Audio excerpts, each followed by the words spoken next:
4 low lang, 4 low.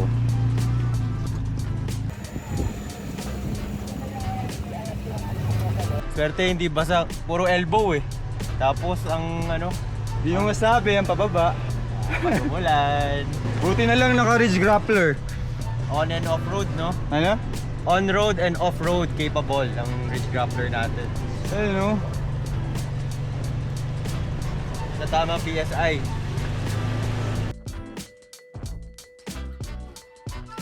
So guys, ito pala bagong addition ni Bryce sa FJ. Yung Mototesto shower, anong tawag na shower enclosure? Shower enclosure version 2. Version 2. Alaman natin kung bakit. And so para pag nagka-camp sila ni Luis, hindi na sila kita pag naliligo. Siyempre RTT niya Wildland. Anong Wildland yan? Desert Cruiser. Desert Cruiser. Yung sa akin, Rock Cruiser. Rock Cruiser. Slimmest, 18 cm lang. Kay Kurt, fastest to deploy. Oo. Rock Cruiser naman. So guys, behind me is the newest Mototesto shower tent, version 2. Bakit version 2? Number 1, it's black yung fabric niya, all black. Ayan. So hindi dumihin. Number 2, may bubong na siya. Ayan. Natanggal naman, optional yung bubong niya.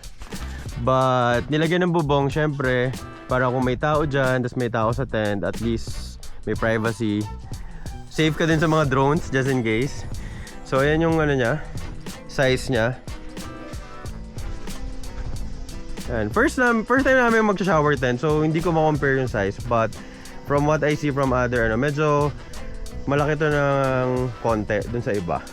Pero pag naka-fold siya, maliit lang. Tapos may kasama na siya mga pegs. Ayan. Tapos check natin yung loob. Ayan. So, eto, may light siya dyan. Ano lang, you need the power bank lang.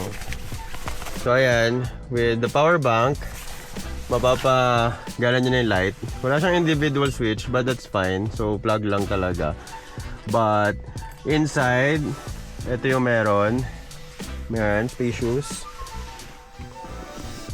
Tapos, this one is an access para kapag yung vehicle na paglalagyan nyo, let's say pick-up or SUV na may second row na window, pwede mo nakabukas yun, tapos may makukuha mo pa yung gamit. But in our case, FJ, so yung second door kasi natin, wala naman siyang window, hindi nabababa. So, hindi na natin yan ginamit. Close lang siya palagi. And the rest are adjustable, yung walls niya. So, pwede mo siyang ibaba pa kung like ganitong terrain. And medyo elevated. So, yan siya. But yeah, that's it. Very convenient. Quick setup to guys. So, mga 30 seconds to 1 minute. Tapos ka na dito buksan. Napakadali. Hindi mo na siya i-assemble. Yan. Mototesto shower tent or enclosure version 2. Message nyo lang si Mototesto kung interested kayo. And message nyo lang kami, baka may special discount tayo. Siyempre, yung 5 piece ni Brian na Nito. Nito, baka naman 4 piece lang ako. Shout out Boss Jay sa YHI. Nito, Elf. Camp tayo soon, tara. Ito FJ ni Brian, naka Koni din yan. Koni suspension. Naka Baha Design LP6. Ayan, LP6. And Eco X gear niya, tinanggal niya. Eco X gear. Coffee time. Ayan si Brian. Coffee friend ni Sir Tim dito. Meron siyang mga farm ng coffee. Binigyan niya tayo ng beans. And sakto, para mas fine pa yung pagano, magagamit natin tong Geartron. Geartron plug and go. And 5-in-1 talaga to. Ito yung isa sa function niya, yung coffee grinder. Na-adjust yung fineness. Automatic na siya. Nag-grind yan ngayon. Nag-grind siya ngayon. Hintay natin mag-grind para meron tayong French press. Diba? Kami ni Gerg dati 3-in-1 gaming. Medyo nag-level up na ngayon. Hindi pa natin win-away yung coffee, pero at least diba, ano na tayo, pinoprocess na natin yung coffee natin. So magpa-French press tayo ng coffee. Ano pang mga features din? Ilaw, power bank, mosquito repellent. Ay, yung parang ano siya, repellent. Tapos, blower. So kung may mga bed kayo, tapos pwede rin siyang vacuum. Kung may vacuum sila kayo, pwede. So 5-in-1 siya, in one device. Ito yung ano niya guys, pakita ko na rin sa inyo. Ito yung iba niyang heads. Yan yung package na makukuha pag bumili kayo noon. Yan, syempre, Camp Industry, shout out. Ayan. Yan. Tapos, Marami. ano siya, papalit-palitan nyo lang yung ulo. Kasi ito yung ibang accessories. So guys, pag gusto niyo nito, masakto to, magki-Christmas na, maraming Mas pang ano. maraming mahilig mag-coffee and yung mga features na kasama niyan. 'Di ba? Perfect.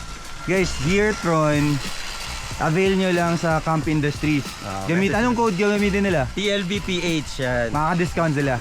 Ayan. So guys, Exclusive yun ha, yung discount na yun sa atin lang binigay yun. oh, So, sayang, avail nyo na. Take advantage. gamitin nyo na yung code. Geartron, solid yan guys.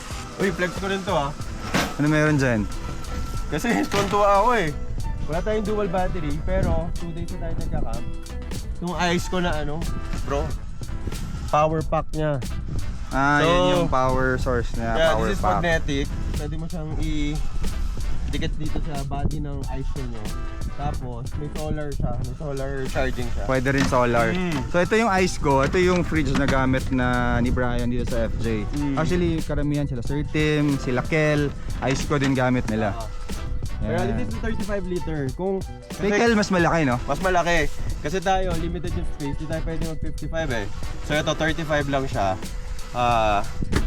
Sakto-sakto lang yung size niya. Ayun, magkabilaan yung bukas. Hindi lang yan bro, hindi lang kabila. May pampalo ka pa eh. Uy, pang self-defense. Self-defense.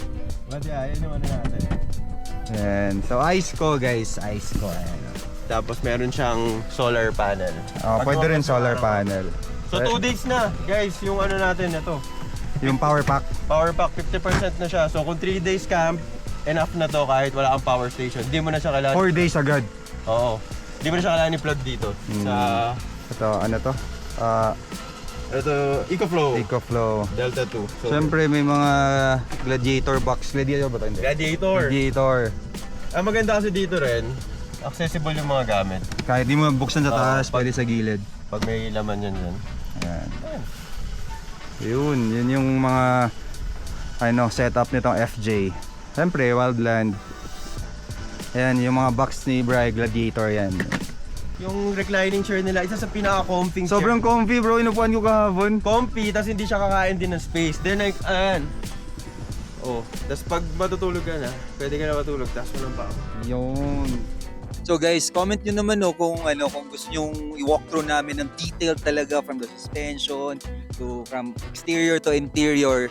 I-walk through namin. Comment nyo lang kung gusto nyo pong makita yung mga naka-FJ dyan or yung mga planning mag-build.